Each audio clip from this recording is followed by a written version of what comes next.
The first case of the deadly Chinese coronavirus making its way to the U.S. A Washington state man testing positive for the deadly virus.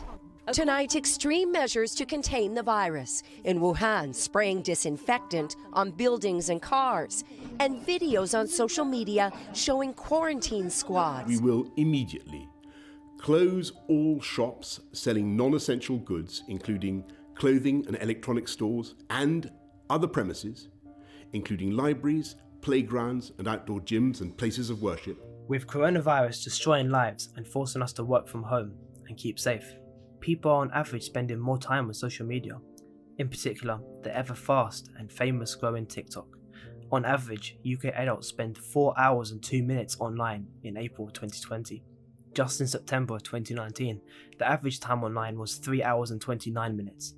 In a matter of months, UK adults have spent an extra 33 minutes on their devices. The story gets more alarming when we lower the age bracket. In January 2020, 18 to 24-year-olds spent an average of 4 hours and 10 minutes online. The same age group in April of 2020 spent 5 hours and 1 minute.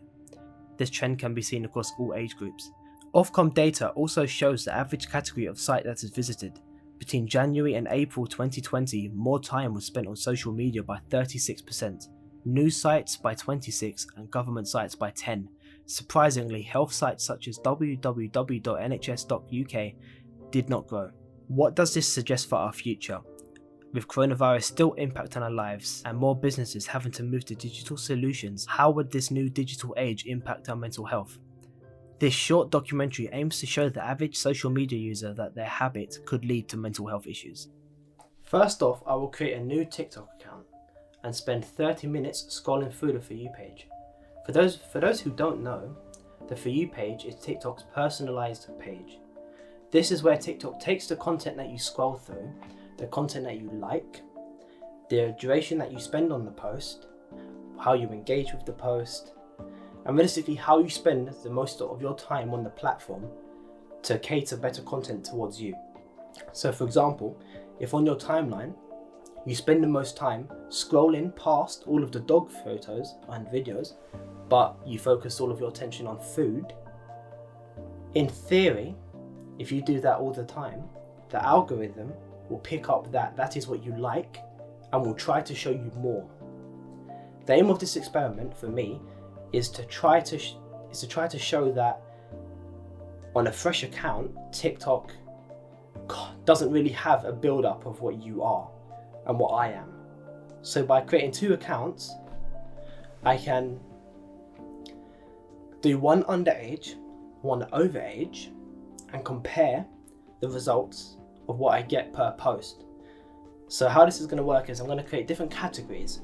So some of these categories will be dance, comedy, gaming, and my rule for this is that the post, because sometimes it can be a mix and match, sometimes you can get some music and then some gaming, but I'm not going to put that down as music. So what I'm going to do is, what the main focus of the post is what the category is. So if it's someone dancing, it's going to be dance.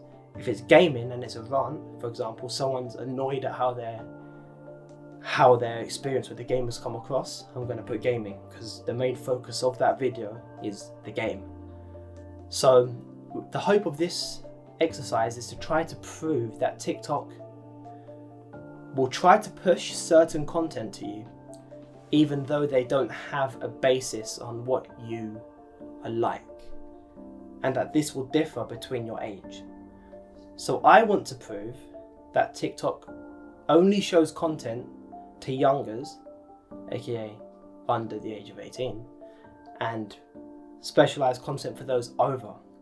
This should be the case, as TikTok has previously stated that it doesn't want to show any sexualized content, nudity, anything like that to under 18-year-olds. So I don't want to see on my underage account, specifically aged 14, I don't want to see at all any sexualized content, any nudity.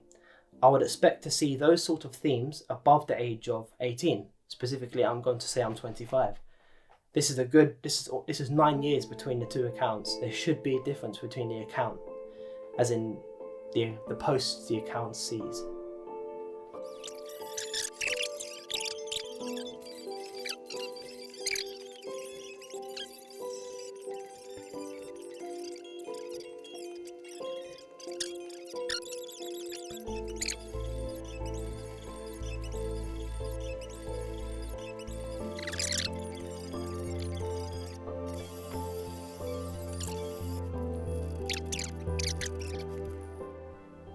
So I've got my results here. So after having just completed the first experiment, I've come up with 18 categories.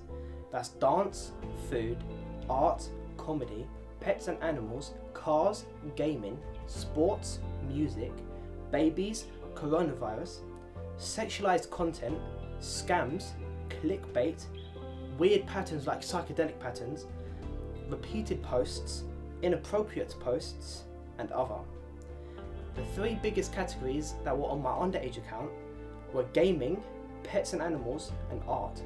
Gaming had 18 posts, followed by pets and animals with 17, and art with 10. The lowest was sexualized content, inappropriate, sports, repeated posts, and cars, all with 1 post each. Just a reminder that music, TikTok is based around, there's loads of music. There's music behind most of the posts you see. So music as a post, I can't really, it's a bit weird for me to just have one category for music if every post you see has it. It would be an anomaly, it wouldn't make much sense. Right. All of the posts that I saw, most of them, weren't inappropriate or sexualized at all. They were actually pretty tailored towards a 14-year-old.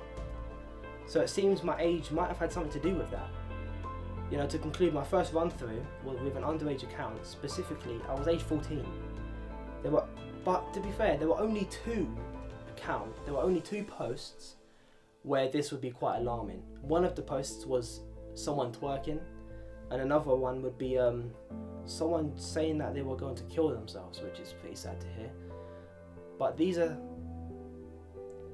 goes against TikTok's it goes against their privacy policy and all that stuff. They shouldn't be showing this content to underage 14-year-olds.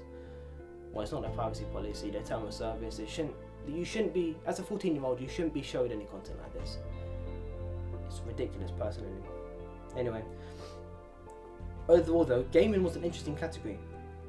For the first 10 or so videos containing any game, they were all Roblox. For 10, the first 10 was all Roblox. The next 3 were Among Us, and the other 2 were Fortnite. All of these games, as I put here, all of the games are suitable for a 14-year-old. This isn't an issue. I just thought it was quite weird that out of 18 posts, 10 were Roblox. So it seemed as if TikTok or ByteDance are really pushing Roblox upon you, because you need to remember that you don't go to search for this content. This is on the For You page. This is what TikTok gives you. You scroll through this, you don't know what you're going to see. So TikTok are clearly pushing Roblox as a game. They're not promoting it, it's just content about it, which is interesting. Right, so overall for the underage account, I didn't see anything too alarming. There were only 2 posts that did and should raise some alarm, but 2 posts to completely call out TikTok is not enough. I would need to do this experiment 700 times to be able to see if this is an actual pattern, but for me, it does show that TikTok is trying to limit the content that it does show to younger users. It shows more child-friendly stuff, as in Roblox and art and creativity and pets and animals, all harmless categories realistically that don't do much damage. So anyway, next for my second experiment, I will be doing the same thing but with an overaged account. This is someone aged 25. I will then compare the results to truthfully see if age matters.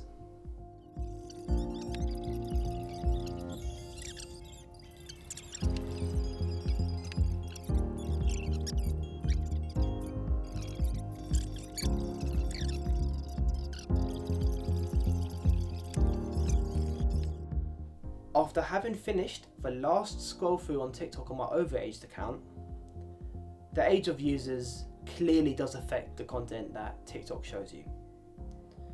For example, gaming, which previously had 18 posts, now only has 5. The highest scoring category was comedy. Such posts only contained harmless jokes and pranks. The next 2 highest scores were roughly the same, with only 1 post increase on the age over account. Right, so to summarise, just reading through my notes here, the age of the user did have a clear effect on the content that was shown to them. So it's clear that TikTok to over 25-year-olds is pushing the comedy genre. So this is things like memes, jokes, pranks, harmless pranks that mean that aren't sexualized in any way, at least what I saw. What does this prove? This experiment proves that age does matter when creating an account. TikTok doesn't show personalized adverts to younger users. This is stated in their documentation. The key word is they try, because my experiments suggest otherwise. The only account that I had encountered any sexual or nudity was an underage account. I saw no reference at all to anything that is inappropriate to overage users. I saw no mention, but there was on my underage account, which shouldn't be the case.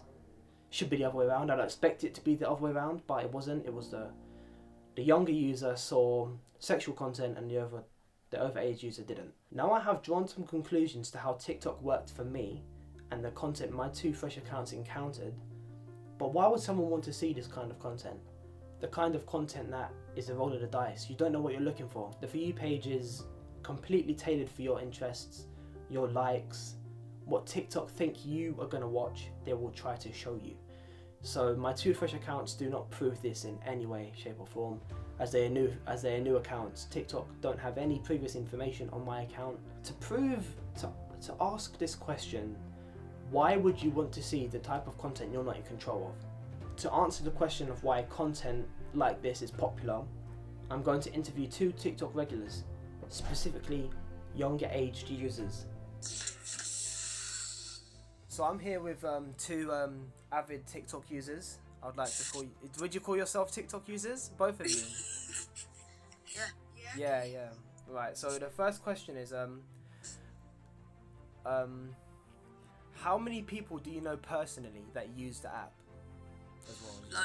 Loads. How many? Like, try to put a number to it if you can. 10. Like, but would you say all of your friends do? Yeah, 100%. Okay. Right. I only know about one. Okay. Is that Josh then? No, actually, two. Alright. My friend. Why do you use the app? What's your primary use for it? Like, what sort of content do you like to see? Gaming, dances? What's your primary use? Funny, Yes. like memes and stuff. Yeah. Like, do you have a favorite like person you like to see on it? No. You don't. You just scroll through it.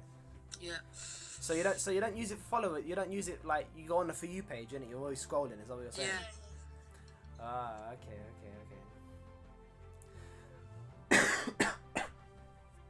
What other socials do you use? Apart from Instagram, Snapchat. you use all of them. Do you talk to your friends on that as well? Yeah. What about you, Sam? You just use TikTok? Yeah, I don't have Instagram. Do you guys watch YouTube? Yeah. Right, so like comparing TikTok to YouTube, right? On YouTube, do you just go through the trending page or do you go on your subscriptions? Subscriptions. Ah. I only go on subscriptions on my phone because I can't subscribe to my Xbox or my iPad. So yeah. Alright. When did you download TikTok? When I got my phone When was that? last year. Oh, so you've been. What about you, Josh? I don't know, but there was a date. Forgot. Something last year. So you've been on it for about a year now. Oh no. I downloaded it on my iPad, and then I deleted it again. Okay. Alright. Right, if there's anything else you want to say about what sort of content, what sort of things do you see on it regularly, like if you go on your page now, for example, what would you... Football. Football. There's a load of football.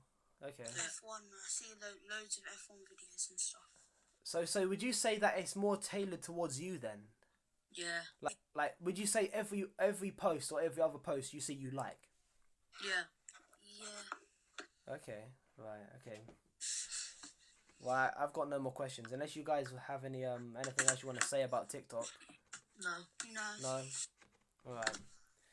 Well, thank you for coming on here with me, and Welcome. right, thank you. Now that we have been introduced and fairly acquainted with how TikTok works and how some people choose to use the platform, How could this usage affect the mental health of users?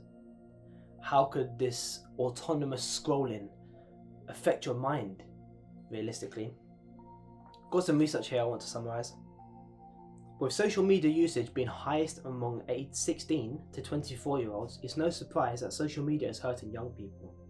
According to the University of Rochester, the rational part of a teen's brain isn't fully developed and won't be until the age of 25, with 80,000 children and young people in the UK suffering from severe depression. It's no surprise that...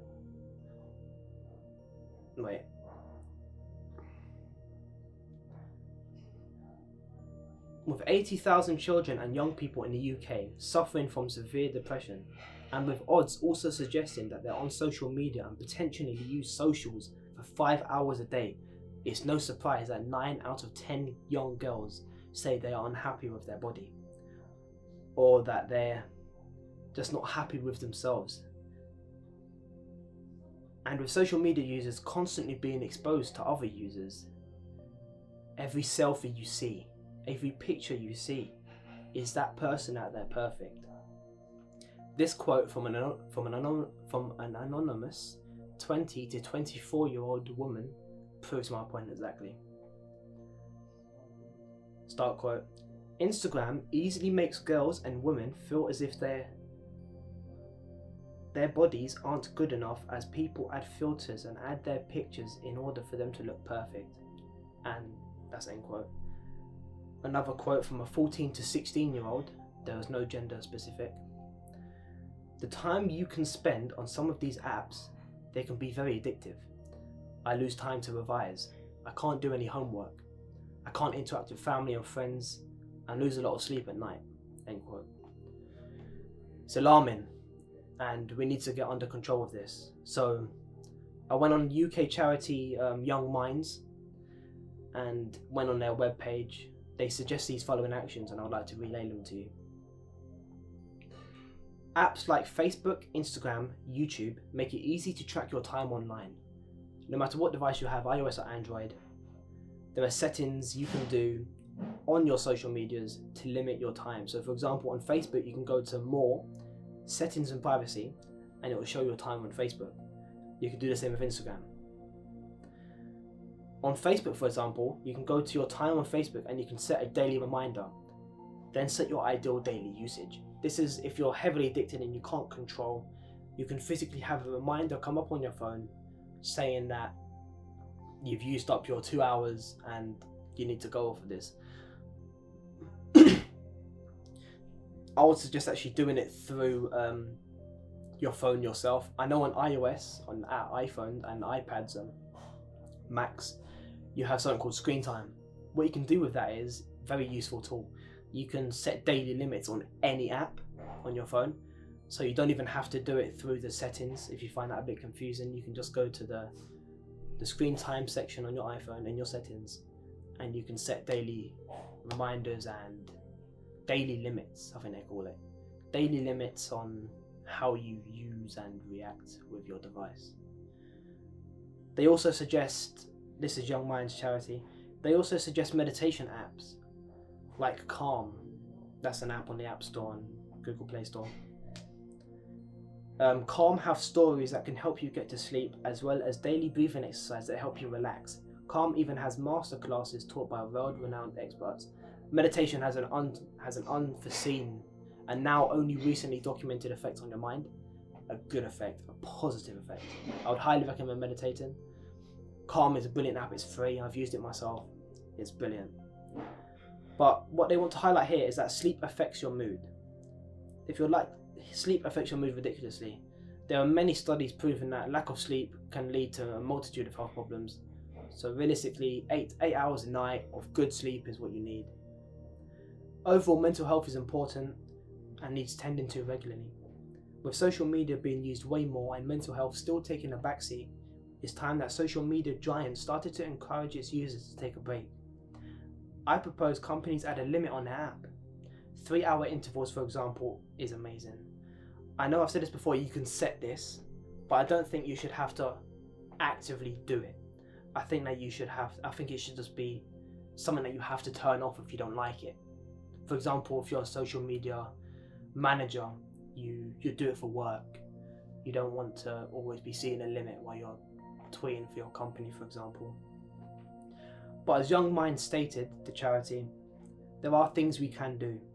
There are apps and countermeasures we can use on social media to help us maintain a healthy relationship with the app, so we can start to see less of the negative effects of using an app like TikTok all the time, but more of the positive effects of using Facebook.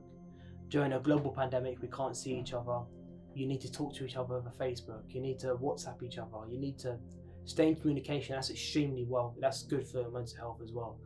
But to let it take over your life and to let it distract you from what's important to you is vital, and you should definitely have a rethink if you're spending a lot of your time being distracted and wasted on social media in some ways. I hope this information and documentary was at least useful and hopeful, and hopefully I have at least shown that it is important that you do think about your mental health in a different way now. That TikTok they don't care. None of these social medias care what you think as a user. They don't care about your mental health. They don't, which is why you need to do it for yourself. Adverts are all you're gonna get from them. They're gonna make billions of dollars off of you, billions of pounds off of you. They're gonna make so much money off of you. They're gonna sell your data to advertisers. They're going to do everything that they can do with your data to earn money. So limit your time, use your socials wisely, and hopefully you have a good day. Thank you.